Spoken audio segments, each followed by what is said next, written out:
about the rumors of the Patriots eavesdropping on their opponents. Take a listen to what he said. I think our conversation was bugged, you know, kind of like the Patriots used to do back in the day. Every time I played against New England, I used to go and talk to my receivers like in the shower in the far corner. I'm like, don't talk about a play next to my locker because I know it's bugged. I know it's got a hot mic in there. We're in the shower. Very strange to see 7 guys hanging out back there in the shower.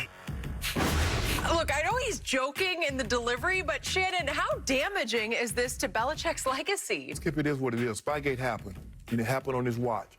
And there's no question in my mind, had one of his assistants not turn Coach Belichick in, he will still be doing that to this very day. One of his ex-assistants. One of his ex-assistants. Eric Mangini, yes. One of our guys. Yes, yep. Turned him in. He was in the head coach of the Jets. Right. Yep. He would have still been doing it to this day. He would have. Even though the NFL asked, if you are taping signals from the sidelines, cease immediately. You are allowed, if you do it from an elevated perch. They sent out the memo to all 32 teams. Coach Belichick says, I don't care. And even after Coach Mangini said, Bill. He called him the week of the game. He said, Bill, that thing that you do, just don't do it to me. Let that sink in. Me and Skip Bayless, we think we doing our thing. You know, Skip, we robbing bank. Hey, Skip, you know what? I'm going to go straight. I don't want to do that no more, Skip. I got me a little bank, got me a nice little establishment going. I'm doing the right thing. Skip, keep doing what you're doing. Just don't hit my bank. F you, Shannon. I'm going to hit your bank at noon tomorrow. Guess, hey, FBI, there's going to be a bank robbery. You'd sell me up? Yeah, I'm going to do just. Great. That's what happens. I can't trust. No. I told you, I ain't going to turn. You don't hit my bank. Rob all the rest of them in the area, but just leave mine alone. Skip, look, I still believe Coach Belichick is the greatest football coach in NFL history. But it's fair to bring this in. The Deflategate also happened on his watch. And so, yes, as Jenny mentioned, the delivery isn't a joke. Skip, there's seriousness in a joke. You know, there's truth in a joke. A lot of times people disguise the truth in a joke. But if you read carefully, if you like, he for real though. And the thing is, Skip, is because in Spygate, who benefited from that? So it complicates Tom's legacy because he benefited from having the defensive signals. So he gets brought into some things that it wasn't like Tom said, hey, man, y'all go out there and take those signals. That we did that at Coach Belichick's request. And Skip, remember what, a couple of years ago, they were up in Cincinnati, taping Cincinnati. And then when they get caught, he told me, man, I can erase this. What you, of all the things that you should. That was just blatant. That was from the press box. Thank you, Skip. Why you taping? You know you're not supposed to do that. And then talk about when he got caught, I'll erase it and, you know, just all go away. So for me, Skip, yes, I believe, Peyton Manning is not the first to believe that the Patriots locker room was bugged. Marty Herney, if I'm not mistaken, wasn't he the general manager, Skip, of the Carolina Panthers? He believed that. The Rams, they thought that their walkthroughs got videotaped the day before or even the night before the Super Bowls. The first one against the Rams, second one against Carolina. And this is how we know it was true, because one of Coach Belichick's assistants brought that same bull jive to New England, from New England to Denver, and took it on the road to London. And Mr. B was so upset, rest your soul, Mr. B. He said, I cannot have this on my watch, and he fired him immediately. Josh McDaniels. Yes. So this is very real. Peyton Manning and other people around the league believe that they have done things, and all this, Skip, it ain't cheating if you're not trying until that cheating happens to you, and then you wish they hadn't tried it on you. Okay. For the record, this is not the first time Peyton has said this publicly, because I believe he said it to Peter King. Yes. I've read it at least once before, if not a couple of times before. Yes. And those words to a reporter like Peter King, the great Peter King, those are legit words. Yeah. Coach Dungy said it also. He has. Tony Dungy has said this publicly. We were convinced that we were bugged. Right. Ryan Clark, friend of mine when I was at ESPN, for years he had told me every time that Brady and Belichick beat them, they were convinced that the Patriots got their signals somehow, out by hook or crook, however they got them. So the point is, even though Peyton came across as a little bit of shtick last night, like he was having fun with it and like laying it on a little thick, there was truth between the lines because he said it without any shtick before. Right.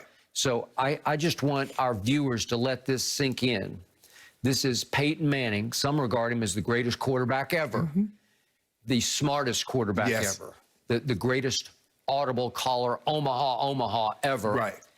And he is saying publicly on Monday Night Football that Bill Belichick was cheating. Right. He was convinced he was cheating, that there was a hot mic in his locker before the game. We cannot discuss anything in front of my locker. Skip, that man understands that his words carry weight. Ooh. His word is gold. God, that's gold standard right there. So he doesn't take what he's saying lightly.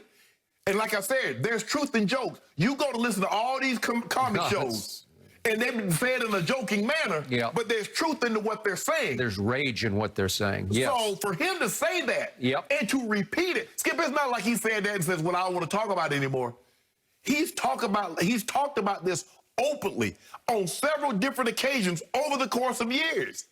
But he picked the biggest platform he's ever had, with the largest audience ever listening to him, to drive home the point again. And it was random, out of the blue, because he was making a joke about, wait a minute, Detroit must have bugged our conversation last week, you and Eli, me and Eli. Right. And it's just like what happened to me. It's a big left turn. Right. But he wanted to do it, and he did it, and he went hard at it. So to your point, Spygate happened in 2007, and they just got busted, caught, convicted, right? And then somehow the tapes mysteriously disappeared. I don't know what happened, but whatever. Because normally they normally show you, Skip, they're the drug busters, they're the drug raid. What do they do? They show you the evidence. They show, okay, we got all these guns, we got all these drugs, we got all the cash. They put it on the table, let you see it. Okay, there's a chop shop. They let you see some of the cars that they recovered, some of the parts that they recovered, and so forth and so on. None of this evidence. So if Skip, if we all go to the guns laid out, right? So Skip, if we go to court, and the judge says, okay, this is Exhibit A, this is Exhibit B, this is Exhibit C. Okay, we in court. The judge says, okay, present your evidence. It's gone. We had it.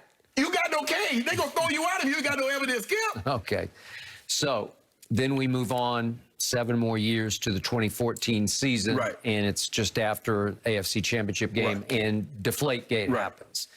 And I'm going to defend my guy Tom Brady on this, because that was halftime of the AFC Championship game on a cold night in Foxborough. And when they confiscated the football. Yes, they did.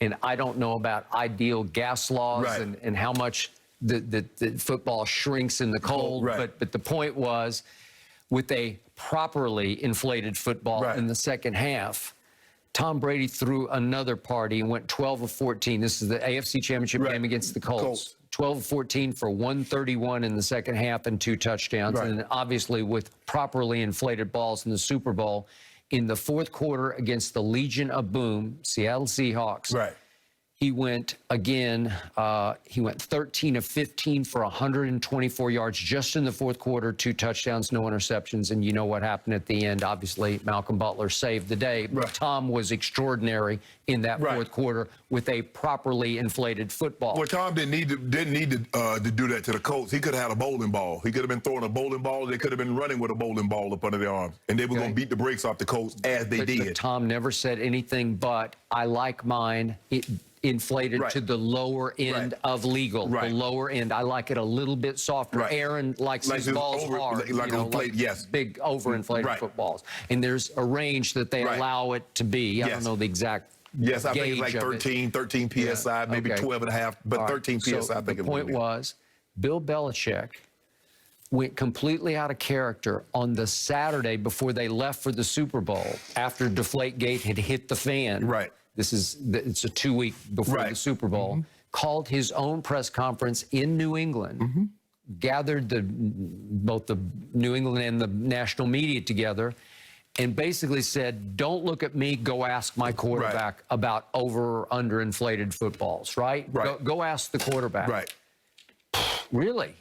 Well, I thought that, I've always said he's got some scoundrel in him, and I thought that was the beginning of the end of he and Brady's relationship. Yeah, because he didn't have to even mention Brady. No. He's just like, look, we play the footballs and played it how they are, yada, yada, yada. You could do anything you can. Normally, what coaches do, they deflect from their quarterback because they don't want any unrunning. Because you know, if you say, I don't know anything about that, Tom is basically responsible for handling the football. Yep. Ask him. Yeah. Tom was like, Giselle, did you hear what he said? Did he say what I think he said? Yes, he did. He said that, come ask me. Yep. He even went Mona Lisa Vito, which was the most bizarre reference from My Cousin Vinny, the movie, great movie, in which that character Mona Lisa won the lawsuit, the court case, because she knew everything about classic cars. This part didn't come standard on this car until 1958, and that was the 1957. And that's how they won the case, right? And Belichick saying, I'm no Mona Lisa Vito. I don't know that. Wait a second. You are Mona Lisa Vito because you're the one who practices with wet footballs. Cold footballs and grease footballs and do all that because you got to prepare them for everything. You're kidding. Well, he's got some scoundrel in him, and it has to taint his legacy. It just has to. And Peyton is piling on to make sure. But it's fair, Skip. But it's fair to bring that criticism when you're speaking of Coach Belichick and his legacy. It's fair to bring that criticism in because that did happen. You did get busted. You did get penalized. They took draft picks. They fined you. They fined the team. So that happened.